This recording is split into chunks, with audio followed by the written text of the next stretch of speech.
Assalamualaikum students, I am Nimsha Seher, your on-screen chemistry instructor from tutoria.pk. Students, let's start the chapter number 6 of our book, that is transition elements. सबसे पहले तो students चलते हैं, discuss कर लेते हैं कि आपके पास ट्रांजिशन एलिमेंट्स होते क्या हैं. Students, transition elements can be defined as the elements which have partially filled d orbitals और f orbitals. अब स्टूडेंट्स हम ये देख लेते हैं कि आपके पीरियोडिक टेबल के अंदर ये एग्जिस्ट कहाँ कर रहे होते हैं. तो स्टूडेंट्स आप देख सकते हैं कि ग्रुप 2A एलिमेंट्स और ग्रुप 3A एलिमेंट्स के दरमियान पूरा स्टूडेंट्स आपका डी ब्लॉक एग्जिस्ट कर रहा होता है, जहाँ पे स्टूडेंट्स आपकी ये ट्रांजिशन एलिमेंट्स एग्जिस्ट कर रहे होते हैं. स्टूडेंट्स यहाँ पे आप देख सकते हैं कि आपके पास first, second and third transition series present होती है, which starts from scandium, titanium, vanadium, chromium, manganese, iron, cobalt, nickel, copper, zinc. Students हमारा मेन पॉइंट ऑफ कंसर्न या main transition series of concern हमारी फर्स्ट ट्रांजिशन सीरीज है, that constitute या that starts with scandium, titanium, vanadium, chromium, manganese. Then students आपके पास second transition series start होती है यैट्रियम से, जिरकोनियम से, नायोबियम से, मोलिब्डेनम से, टेक्नीशियम से. देन स्टूडेंट्स थर्ड आपकी स्टार्ट होती है लेंथेनाइड्स और फोर्थ स्टार्ट होती है एक्टिनाइड्स से.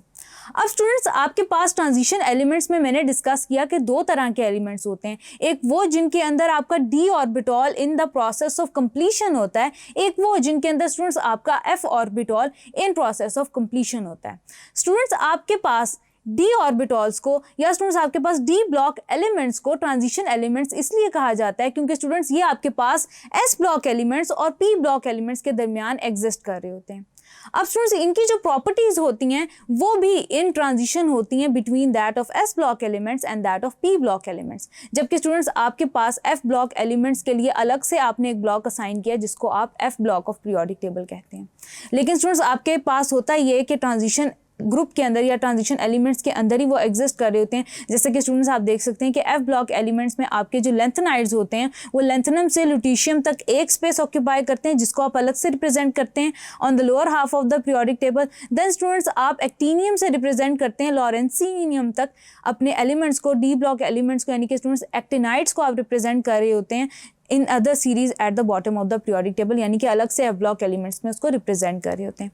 तो ये तो स्टूडेंट्स हो गई, हमने ये देखा कि आपके पास फर्स्ट, सेकंड और थर्ड ट्रांजिशन सीरीज कौन सी है, हमारे पास डी ब्लॉक एलिमेंट्स कौन से हैं, डी ब्लॉक एलिमेंट्स को डी ब्लॉक एलिमेंट्स क्यों कहा जाता है या ट्रांजिशन एलिमेंट्स क्यों कहा जाता है डी ब्लॉक और एफ ब्लॉक को, क्योंकि स्टूडेंट्स इनकी जो प्रॉपर्टीज होती हैं ट्रांजिशन में होती है और उसके अलावा स्टूडेंट्स इनकी जो अकरेंस होती है पीरियोडिक टेबल के ऊपर या जो पोजीशन होती है वो between that of S and P block elements exist कर रही होती है. तो ये तो स्टूडेंट्स हो गया इनका जनरल सा इंट्रोडक्शन. आगे स्टूडेंट्स चलते हैं, थॉरली डिस्कस कर लेते हैं, इनके एटॉमिक नंबर अपने माइंड में फिक्स करते हैं, उसके अलावा स्टूडेंट्स इनके इलेक्ट्रॉनिक कॉन्फ़िगरेशन देख लेते हैं. स्टूडेंट्स आपके सामने तीनों रिप्रेजेंटेशंस हैं, यानी कि आपके पास 3 ट्रांजिशन सीरीज आपके सामने प्रेजेंट हैं. सबसे पहले तो स्टूडेंट्स आप ये देख सकते हैं कि फर्स्ट ट्रांजिशन सीरीज आपकी स्टार्ट हो रही है एटॉमिक नंबर 21 से. स्टूडेंट्स आप याद रखेंगे कि हमारा इस चैप्टर के अंदर main point of concern first transition series है. तो स्टूडेंट्स आप ये मेक श्योर करेंगे कि आपको फर्स्ट ट्रांजिशन सीरीज जो कि scandium, titanium, vanadium, chromium, manganese, iron, cobalt, निकल, कॉपर, जिंक पे कॉन्स्टिट्यूटेड है, आपको तमाम की इलेक्ट्रॉनिक कॉन्फ़िगरेशन अच्छे से याद हो. उसके अलावा स्टूडेंट्स आप इनके जो एटॉमिक नंबर हैं वो अपने माइंड में रखेंगे, यानी कि स्टूडेंट्स आपने बस ये याद रखना है कि स्कैंडियम आपके साथ नंबर 21 से स्टार्ट हो रहा है, देन स्टूडेंट्स आपके पास जिंक 30 पे एंड हो रहा है. इसकी स्टूडेंट्स हम देख लेते हैं कि इलेक्ट्रॉनिक कॉन्फ़िगरेशन कैसे होती है. स्टूडेंट्स आपके पास जो फर्स्ट ट्रांजिशन सीरीज होती है उसके अंदर आर्गॉन की आपके पास जो नोबल गैस कॉन्फ़िगरेशन होती है बेसिक वो होती है. देन स्टूडेंट्स आपने क्या करना है कि आउटर कॉन्फ़िगरेशंस जो होती हैं उनको आपने मेंशन कर देना है. सबसे पहले तो स्टूडेंट्स आपके पास आ जाती है कि स्कैंडियम के अंदर स्टूडेंट्स आपके पास 3D में 1 इलेक्ट्रॉन प्रेजेंट होता है, जबकि स्टूडेंट्स आपके पास 4s में 2 इलेक्ट्रॉन्स प्रेजेंट होते हैं. यहाँ पे स्टूडेंट्स आप एक बात याद रखेंगे कि जब आप अपने एनर्जी लेवल्स फिल करते हैं अकॉर्डिंग टू द प्रिंसिपल्स जो कि स्टूडेंट्स हमने अपने ग्रेड 11 में डिस्कस किया था, तो स्टूडेंट्स उसके अकॉर्डिंगली आप क्या करते हैं कि अपने 4s ऑर्बिटल में पहले इलेक्ट्रॉन्स प्लेस करते हैं, देन स्टूडेंट्स आप चलते हैं 3d ऑर्बिटल की तरफ. अब स्टूडेंट्स यहाँ पे होता क्या है कि स्कैंडियम के अंदर आपके पास एटॉमिक नंबर 21 है, 3D में 1 इलेक्ट्रॉन प्रेजेंट है. देन स्टूडेंट्स टाइटेनियम में 2 इलेक्ट्रॉन्स प्रेजेंट है आपके अंदर 3D ऑर्बिटल के अंदर, जबकि स्टूडेंट्स आपके पास 4s के अंदर 2 इलेक्ट्रॉन्स प्रेजेंट है. देन स्टूडेंट्स हम जब चलते हैं वनेडियम की तरफ तो स्टूडेंट्स आप याद रखेंगे हमेशा कि आपके पास हाफ फिल्ड इलेक्ट्रॉनिक कन्फिग्रेशन या हाफ फिल्ड जो आपके पास सब शेल्स होते हैं वो ज़्यादा स्टेबल होते हैं as compare to that of partially filled. तो स्टूडेंट्स क्या होता है कि वेनेडियम में 3d3 4s2 के बाद क्रोमियम का इलेक्ट्रॉन स्टूडेंट्स आपके पास 4s2 से चला जाता है 3d के अंदर। इंस्टेड स्टूडेंट्स किसकी इलेक्ट्रॉनिक कन्फिग्रेशन होती आफ्टर वेनेडियम 3d4 4s2। लेकिन स्टूडेंट्स यहाँ पे क्या है कि ये इलेक्ट्रॉनिक कन्फिगरेशन आपके पास स्टेबल नहीं है, क्योंकि स्टूडेंट्स आपके पास ये इलेक्ट्रॉनिक कन्फिगरेशन पार्शियली फिल्ड है, जबकि स्टूडेंट्स क्रोमियम की केस में 3d5 4s1 half filled configuration ज़्यादा स्टेबल है as compare to that of partially filled. That is why students आपके पास ये इलेक्ट्रॉनिक कन्फिगरेशन या ये वाली इलेक्ट्रॉनिक प्लेसमेंट आपके पास फॉलो हो रही होती है। देन स्टूडेंट्स आपके पास आ जाता है manganese 3d5 4s2। Then students आपके पास आ जाता है आयरन 3d6 4s2।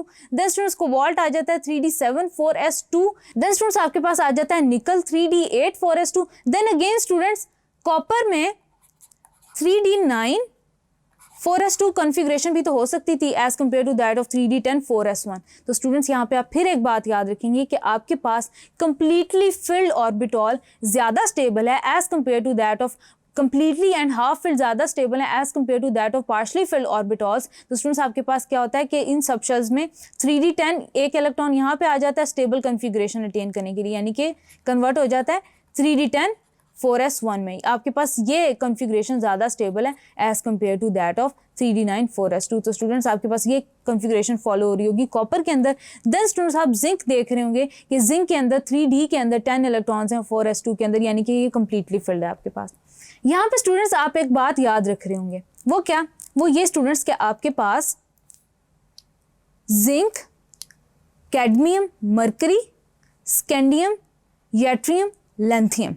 तो स्टूडेंट्स आप याद रखेंगे कि आपके पास ये जो एलिमेंट्स हैं जिनके नाम मैंने अभी लिए, स्टूडेंट्स आप याद रखेंगे कि आपके पास ग्रुप 3b और 2b से बिलोंग करते हैं। जैसे स्टूडेंट्स आप ये देख सकते हैं कि इनसे एसोसिएटेड जो ग्रुप हैं आपके पास कैडमियम, यट्रियम, लेंथेनम आपके पास और एक्टिनियम स्टूडेंट्स आपके पास ग्रुप 3b से बिलोंग करते हैं, जबकि स्टूडेंट्स आपके पास zinc, cadmium, mercury group 2b से बिलोंग करते हैं, जबकि स्टूडेंट्स आपके पास जो कॉइनेज मेटल्स हैं वो आपके पास ग्रुप 1b से बिलोंग कर रहे होते हैं।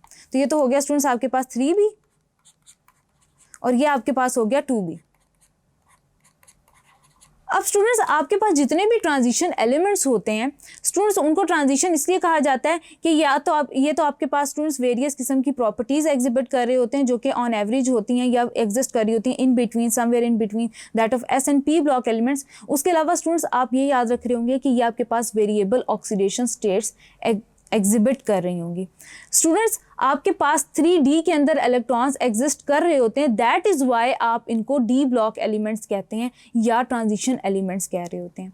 यहाँ पे स्टूडेंट्स आप एक बात याद रखेंगे, अगर इनके 3d अगर कुछ एलिमेंट्स के स्टूडेंट्स आपके पास after the formation of compound यानी कि अपनी कैटाइनिक फॉर्म के अंदर कोई इलेक्ट्रॉन एग्जिस्ट नहीं कर रहा इनके डी ऑर्बिटॉल के अंदर या डी सब शेल के अंदर, तो स्टूडेंट्स आप याद रखेंगे कि ऐसे एलिमेंट्स को आप कहेंगे नॉन टिपिकल एलिमेंट्स, जबकि स्टूडेंट्स उनके अलावा जितने भी एलिमेंट्स आएंगे उनको आप कहेंगे टिपिकल एलिमेंट्स। अभी तो स्टूडेंट्स हम चलते हैं आगे डिस्कस करते हैं कि टिपिकल और non typical elements of transition elements आपके पास या ट्रांजिशन एलिमेंट्स के कौन से होते हैं। Thank you.